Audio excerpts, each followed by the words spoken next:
Philippe Forbrac, bonjour. Alors, nous sommes à Monaco aujourd'hui pour le déroulement du concours du meilleur sommelier d'Europe.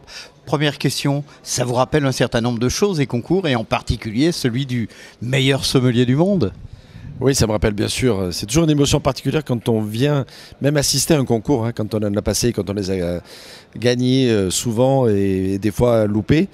Parce qu'il y a une sorte d'esprit qui règne, il y a une sorte d'atmosphère particulière. Et donc, oui, c'est toujours pour nous, qui avons effectivement été lauréats un jour, un moment extrêmement particulier. C'était en quelle année, vous qui êtes né en 60, je crois? Je suis en 60. Alors, mon premier titre de gloire, c'est 84, meilleur jeune sommelier de France, à l'époque le trophée Ruinart. Ensuite, ça s'est enchaîné tous les 4 ans, finalement 88, meilleur sommelier de France. Et 92, à Rio de Janeiro, en septembre 92, meilleur sommelier du monde. Quel chemin parcouru, Philippe Forbrac, depuis le moment où on vous connaissait, je ne veux pas dire au fond de l'Ardèche, parce que l'Ardèche est un grand département, dans ce magnifique petit bistrot gourmand que vous aviez. C'est quand même extraordinaire, l'histoire de Philippe Forbrac.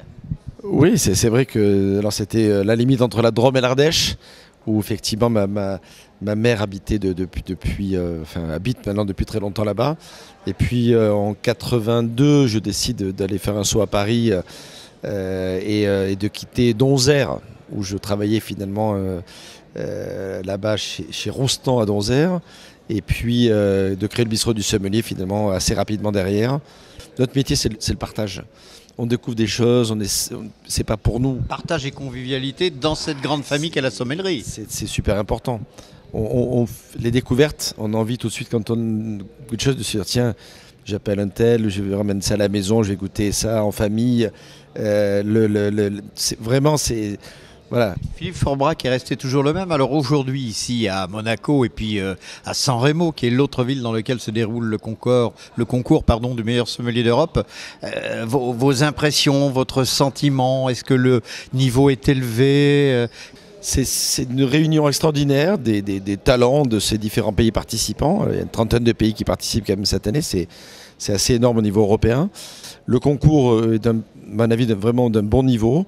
Les 10 demi-finalistes qui vont s'affronter demain après-midi sont vraiment, à mon avis, assez proches les uns des autres.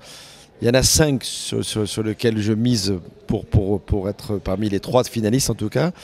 Et même si, en tant que Français et Parisien de surcroît de métier, je souhaiterais bien que David Birot soit parmi ces 3-là. J'espère qu'il y sera, mais je sais très bien que les 2 autres ne laisseront pas la place à quiconque, comme on dit.